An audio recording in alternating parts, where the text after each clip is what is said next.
So guys, if you're thinking about buying a smartphone, I suggest you wait up for the month of July to go by because there are some really cool phones that are coming up. Let's talk about them in the order of most exciting to the least exciting. Let's go.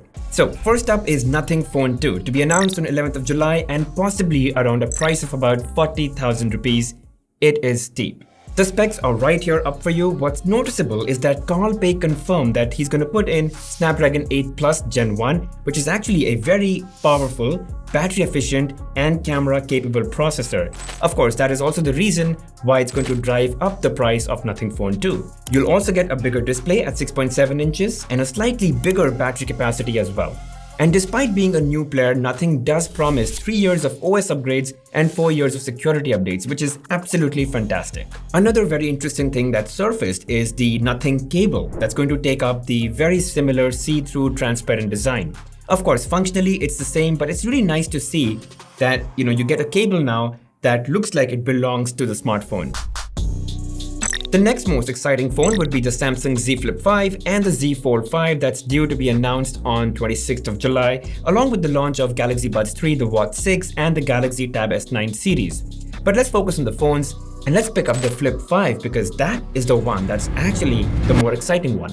See, spec-wise, it's quite straightforward. It'll have the latest and the most powerful chip, the Snapdragon 8 Gen 2, a super fast UFS 4.0 internal storage, and they're basically going to reinvent the cover screen to challenge the already launched Moto Razr 40 Ultra. The cover screen is going to be larger, it's going to provide more functionality, although it's not going to be as edge-to-edge as the Moto Razr 40 Ultra's display. Now, it is rumored that the Z Flip 5 is going to be slightly costlier than the Z Flip 4 last year, but that may not be in a bad way.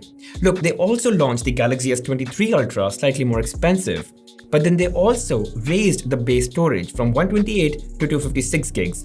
And if that's the approach that they're going to take with the Z Flip 5 as well, it's not entirely a bad thing. And a lot of rumors are pointing to the fact that Samsung has adopted a teardrop or water drop hinge system that would ensure a better close of the flip, making it more secure and slightly slimmer.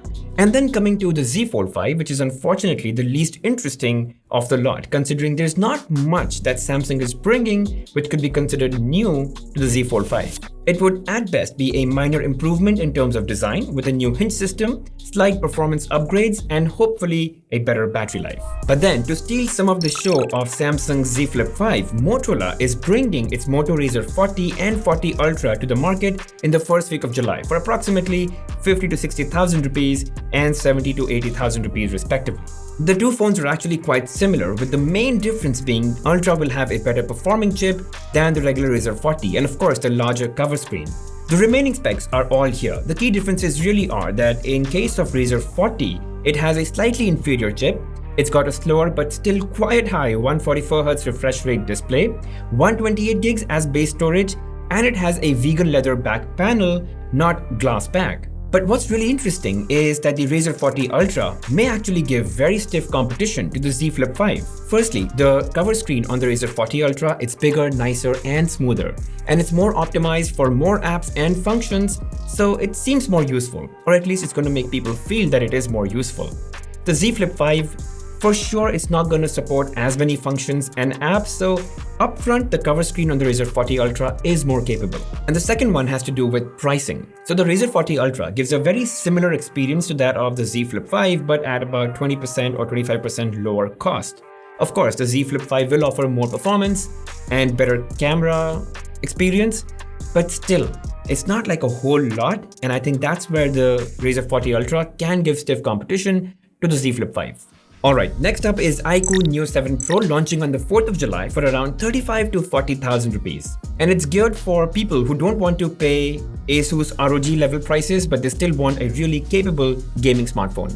It's also going to feature Snapdragon 8 Plus Gen 1 chip, which as we know is very stable, high-performing chip, along with 8 or 16 gigs of LPDDR5 RAM and a fast UFS 3.1 internal storage.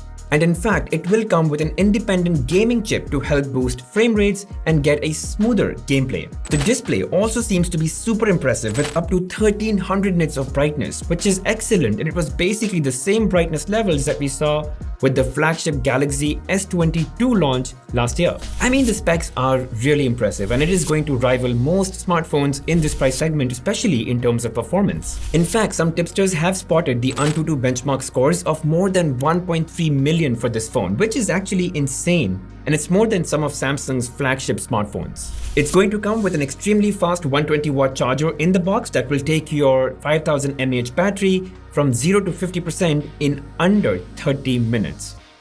God bless the battery. Design-wise, it's going to come either with a plastic back or this vegan leather look as shown on the official iQOO website. Of course, the orange looks really nice, but we'll have to see how it looks in person to be very sure. But yeah, no glass back.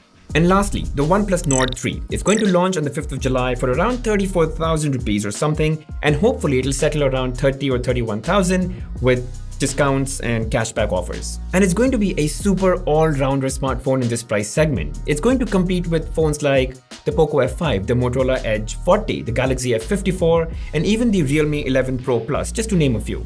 It will be a significant upgrade over the Nord 2T. It'll feature a very capable Dimensity 9000 chip, LPDDR5X RAM with up to 16 gigs of RAM for you to play around with.